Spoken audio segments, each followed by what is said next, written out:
Alrighty. I'm going to admit something right now that is going to be very clear as I go through this. I watch too much TV. I like to watch TV for the idea that I can do it and not think about anything. It is kind of my mindless thing. Now it's interesting because this kind of has a man and woman difference here. Has anybody heard or read about men are waffles and women are spaghetti? All right. A man's mind is a waffle. We keep everything in nice little squares, and they don't bleed over to the other thing. So we can actually watch TV, or we can actually think of nothing, and it's possible. So, like when Sue comes down, I'm watching TV, she goes, "So what are you thinking about?" And I say, "Nothing." She goes, "No, really, what are you thinking about?" "Nothing." And I'm doing it very well until you just interrupted me, and now I'm thinking about what she's thinking about. But women's minds are spaghetti. Everything's intertwined. And you cannot not think of something. Everything's always, your mind's working 100 miles an hour. You're sleeping and thinking about things.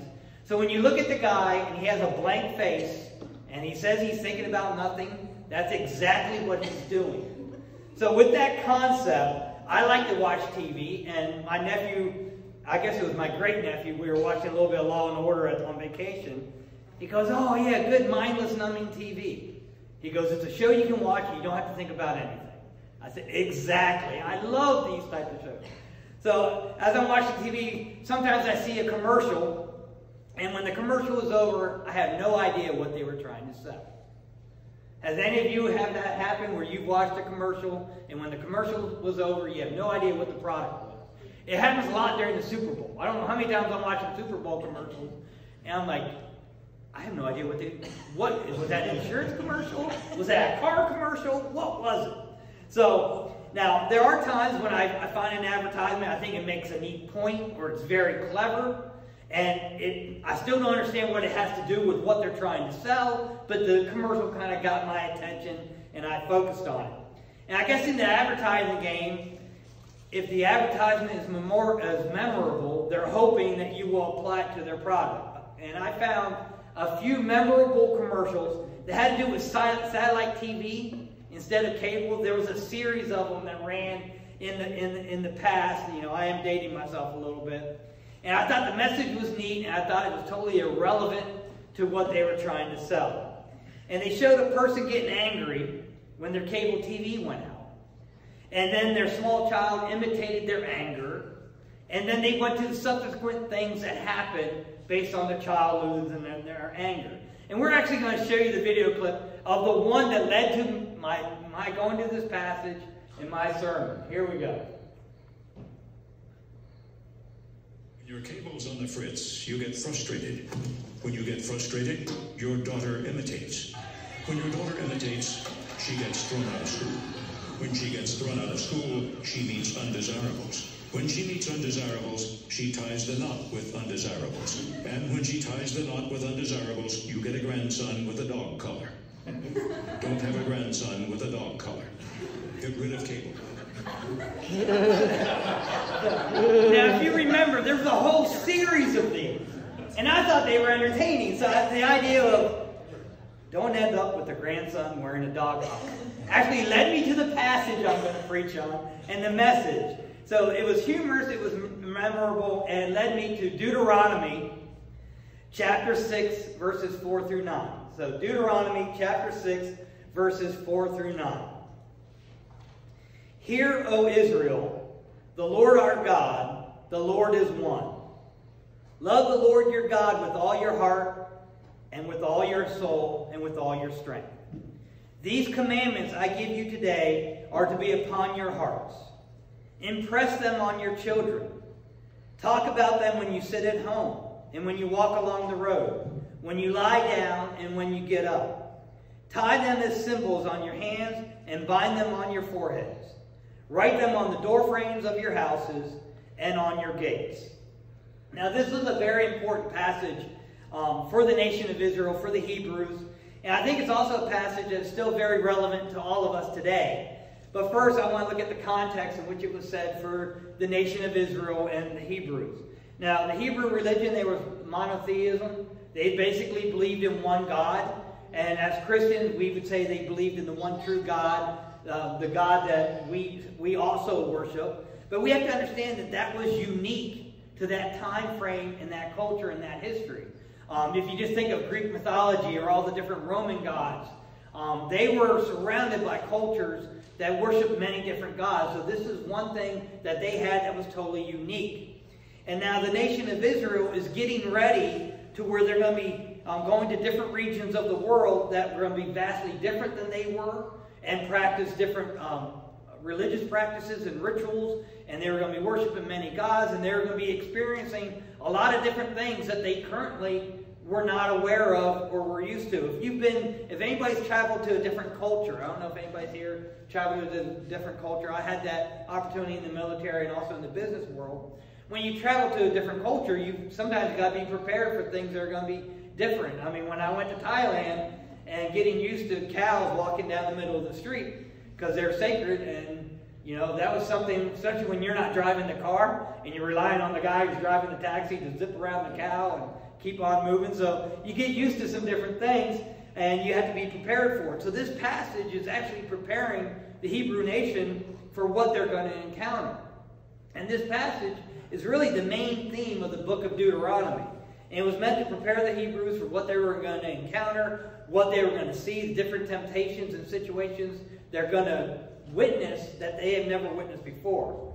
And the passage starts off by telling them to love the Lord with all their heart, soul, and strength, and to make God first in their lives. This is the same command that we are commanded to follow today. We need to make God the first priority in our lives, to love Him with all our heart, soul, and strength. You'll see that in the New Testament as much as we see it here in Deuteronomy. Then the passage states that the commandments that the Lord gives, they need to be upon our hearts. And again, this is no different than any of us today. We still want to say we want to follow the 10 Commandments. We want to follow an instruction that Jesus gave and gave the example to and God taught. And the next 3 verses says the Hebrews were to impress the same commandments onto their children.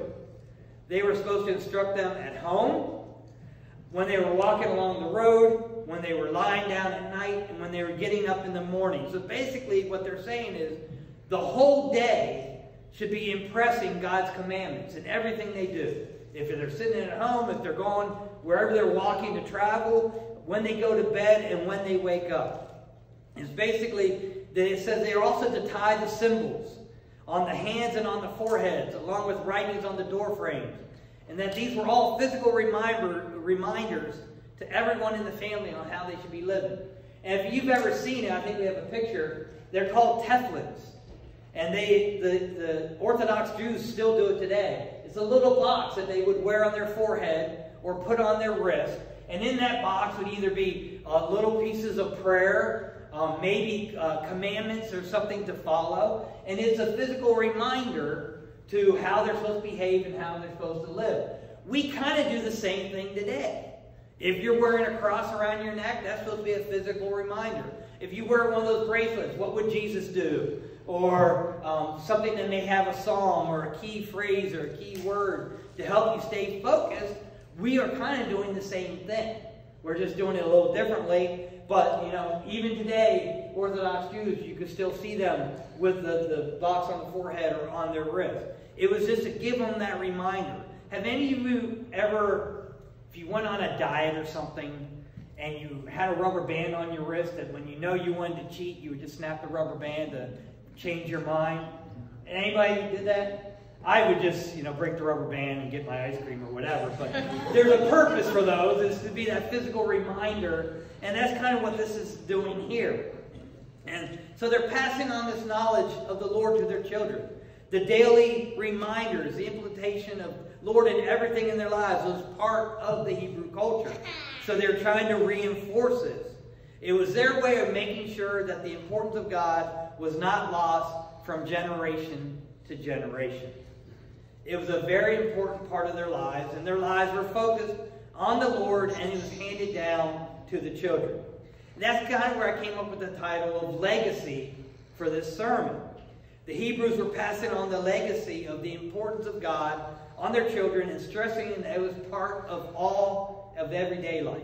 Wake up, going to sleep, if you're walking, if you're at home, it was important. Now, legacy is what we are also passing on to our next generation. And what are we teaching them? What are we showing them? And what are they observing from us? And we will all know that our actions tend to speak louder than words, right? How many of you are tired of somebody telling you to do something and then they do the complete opposite, right? So we know our actions speak louder than words. So that really got me thinking about what legacy are we leaving for our children and grandchildren. The TV commercial that I showed you, or we showed you, kind of opened up with showed a legacy of a father losing his temper, right? Now, granted, some of the leaps and bounds they made from that commercial, but he lost his temper, the little daughter imitated it, and then that got me really thinking is, how old are our children when they start imitating what we do? I'm guessing somewhere around 2 years old. So then that got me thinking, my daughter is now 29. What have I done in front of my daughter the last 27 years? Right? That's kind of scary.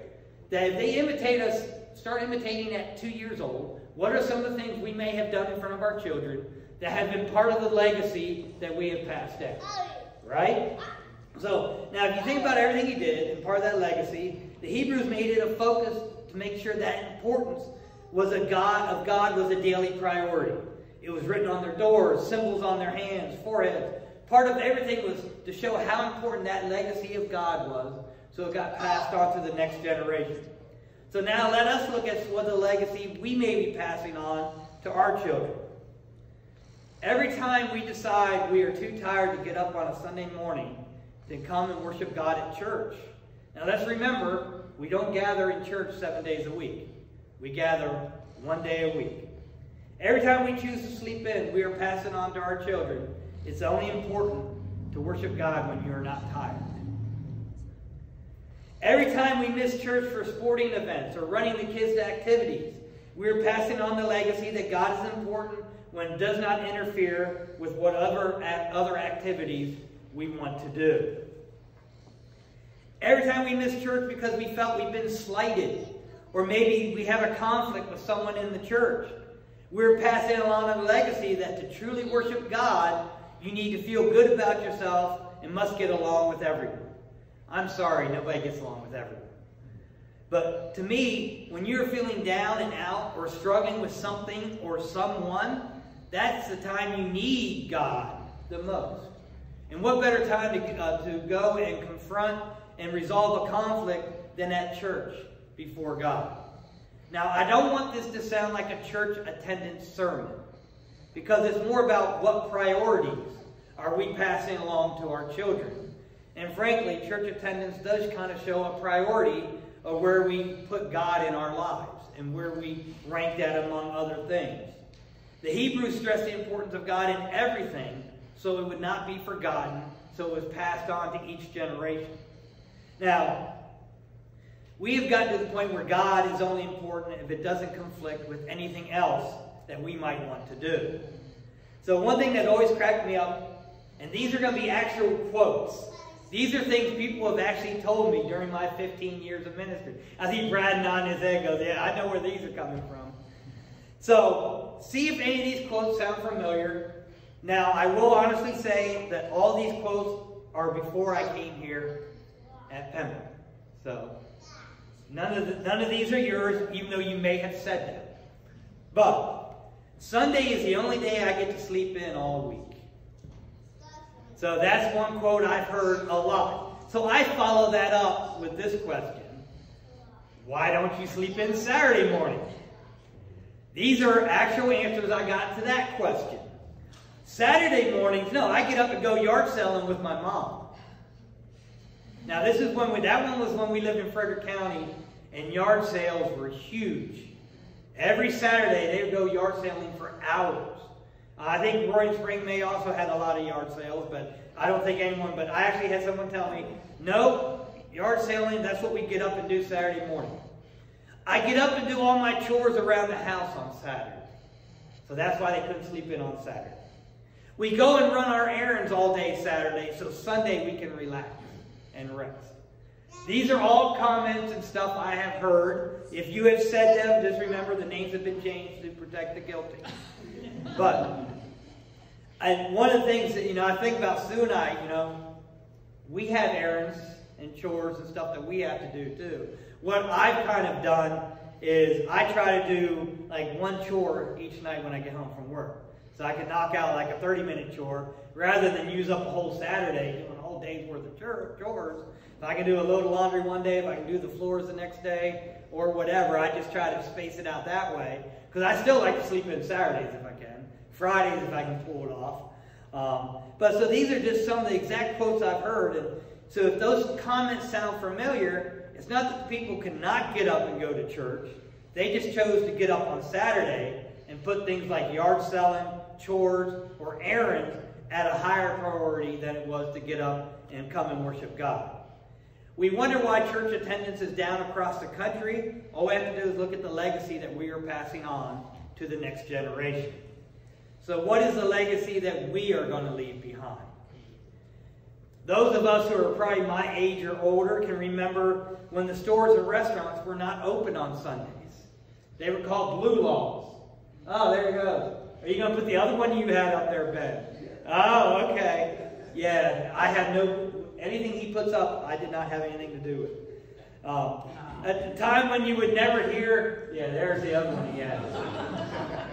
And I'm not claiming that one, man. Another time is when you never heard about youth sporting events being on Sunday mornings. It used to be the traveling teams played Friday nights and Saturdays. But now we are part of a generation that's passed on the legacy that Sunday morning church and God in general has become a much lower priority. Remember, our children start imitating us at a very early age. So what priorities do we want them to imitate in their lives? Our daily actions and priorities are what is going to shape them for their future. So what does our legacy have to say about us? Let's go to the Lord in prayer. Dear Heavenly Father, as we just think about the Hebrews preparing for when they were going to travel to different cultures and see different worshiping styles and worshiping many gods, and how they took the preparations of spending pretty much all day, every day, preparing their children for what they're going to encounter, about keeping them focused on worshiping the true God, knowing the commandments, knowing the right from wrong. And then we think about the legacy that we are leaving onto our children and our grandchildren. And I think about 2 years old. They start imitating us maybe at 2 years old, maybe a little younger than that. And what have we left as the impression? Because none of us want a grandson wearing a dog collar. So, Lord, we just ask that you give us the strength to represent you. And when I say represent you, Lord, it's at times like this that we as Christians need to stand above. Where we are the smiling face in a stormy cloud. Where we love our neighbors as ourselves. When we take the extra step, the extra precautions, or whatever it needs to be to make other people feel safe, so we have an opportunity to share about Jesus Christ. When we're talking about being difference makers in our community, having an impact, it starts off by first making those bonds and those connections with the people in our community. Lord, help us make those connections, that more can come to know you, and that you are glorified. In your all-powerful and holy name, amen.